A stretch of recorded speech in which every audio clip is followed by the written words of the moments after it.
ఇలా తిన్నవే. అబ్బా మండిపోతుంది అయ్యా, చాలా మండిపోతుంది. సో వాళ్ళంతా చూడండి తింటూ ఎంజాయ్ అయితే చేస్తున్నారు. మన డ్రోన్ ఎక్విప్మెంట్, మన గ్యాడ్జెట్స్ అన్ని చూడండి ఎలా అయితే పెట్టేసాము.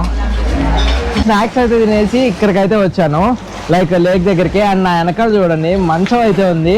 ఇక్కడ మంచం ఉంది, అక్కడ కంచె ఉంది.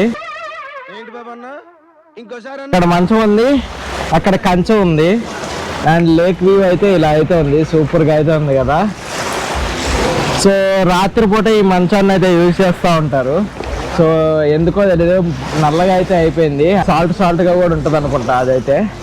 అండ్ ఇక్కడ చూడండి లేక్ వ్యూ అయితే సూపర్గా అయితే ఉంది. ఈ జెట్ స్కీ కావాలంటే జెట్ స్కీకి అయితే వెళ్ళచ్చు. సో జెట్ స్కీ వెళ్ళిపోయాడు. అండ్ ఇక్కడ నుండి చూడండి అలా బోట్స్లో కూడా అయితే వెళ్తూ ఉంటారు, బోట్స్లో అయితే తీసుకెళ్తూ ఉంటారు అనమాట. ఇవాళ దగ్గరికి వెళ్దాం అనుకుంటుంటే వీళ్ళు ఏదో చేస్తున్నారు, ఏం చేస్తున్నారు అర్థం కావట్లా.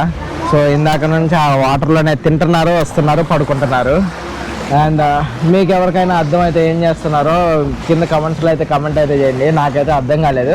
ఒక గంట సేపు నుండి అయితే చూస్తున్నాను, ఇక్కడే కూర్చొని అక్కడ కూర్చొని ఇక్కడికైతే వచ్చాను. ఏం చేస్తున్నారో చూడండి, వాటర్లో కందిపోద్ది మొత్తం అంతా.